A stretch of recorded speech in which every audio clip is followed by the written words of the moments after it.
The words we are listening to the choir sing this morning are from Mary, the mother of Jesus. And in case you haven't noticed, this is not, but I think what Vivaldi does a good job of expressing, this is not Mary of the blue dress and the delicate white headscarf. This is not Mary meek and mild and demure. This is not Mary of tender stem from whom the rose springs. This is not Mary whom we hail prayerful and full of grace. The Mary who speaks these words, recorded in the Gospel of Luke, the mother of Jesus, is Mary of a revolution, a subversive Mary, a radical Mary, as fierce as she is young, bold and courageous, and as a result, a dangerous Mary.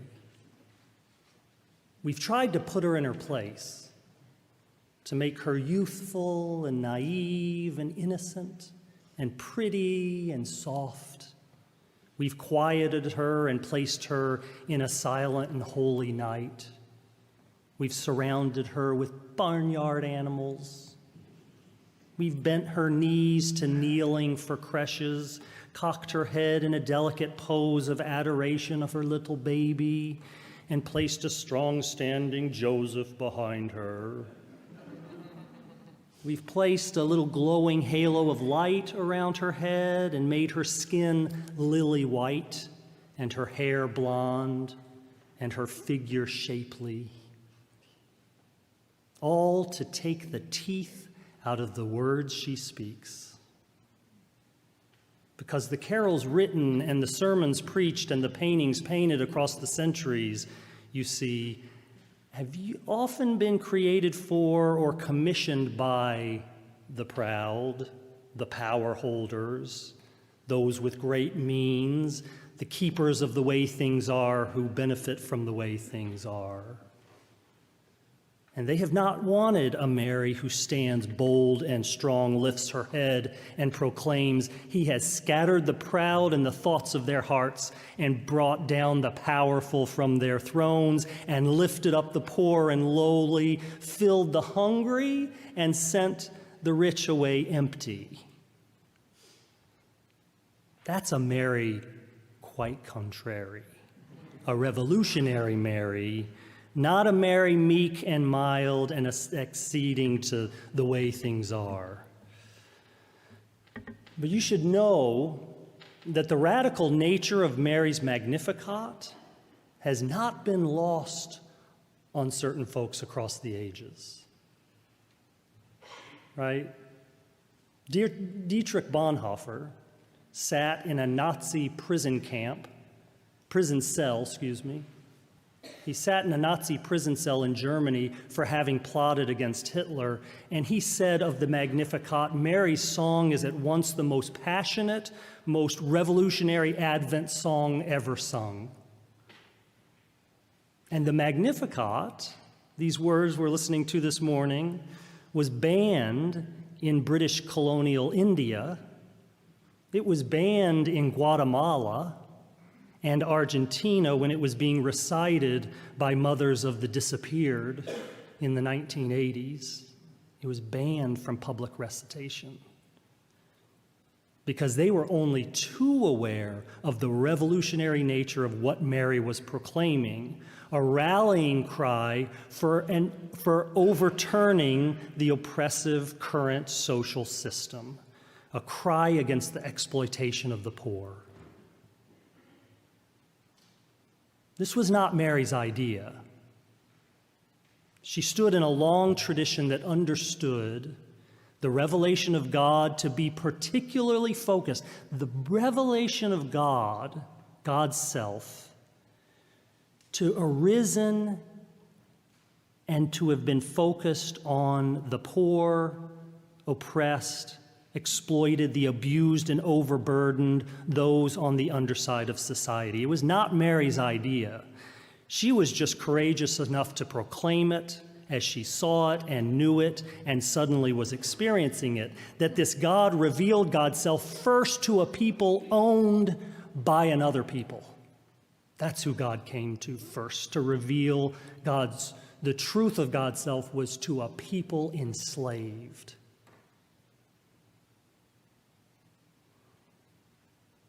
A God who cared about the enslaved while no one else in the world did. A God who came to suffering slaves first to offer salvation. This worldly salvation, note, through liberation from the shackles that bound them. And so it shouldn't have been a surprise to those who had been following God's activities up to this point that God's further revelation wouldn't come to mansions and palaces and great halls of power, to kings and queens and landholders, but to a poor woman of no repute.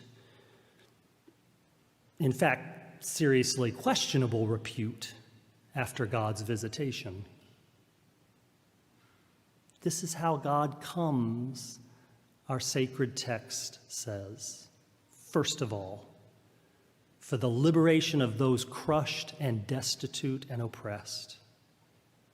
Mary's song makes that clear. Mary, the OG Christian subversive woman, too bold for her position, too puffed up for her place, too brash for her status, keeps insisting and persisting that God will scatter the proud and put down the mighty from their seats and lift the lowly and fill the hungry with good things and send the rich away empty. And in this way, Mary models and teaches and paves the way for her brave and bold son, Jesus.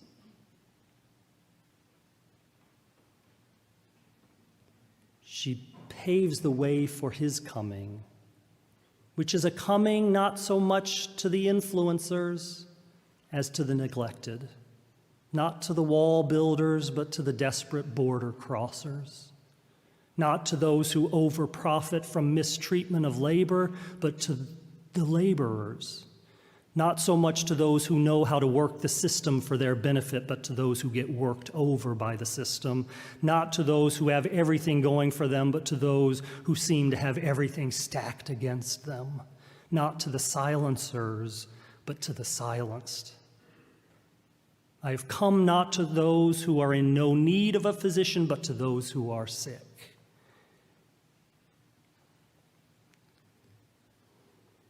To lift up the lowly and to put down the proud. To lift up the lowly and to put down the proud. Those are God's paths for us to salvation, to liberation. The lowly are lifted up, the higher-ups are lowered down. But that's the thing. It's harder for the higher-ups to accept the lowering down than it is for the lowly to accept being raised up, isn't it? Which is why maybe God chose one such as Mary to fulfill his purposes, and why Jesus chose the disciples he did for his purposes.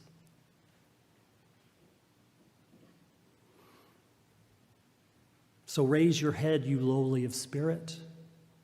Bow your head, you proud of heart, for the Lord is coming, and this is how he comes.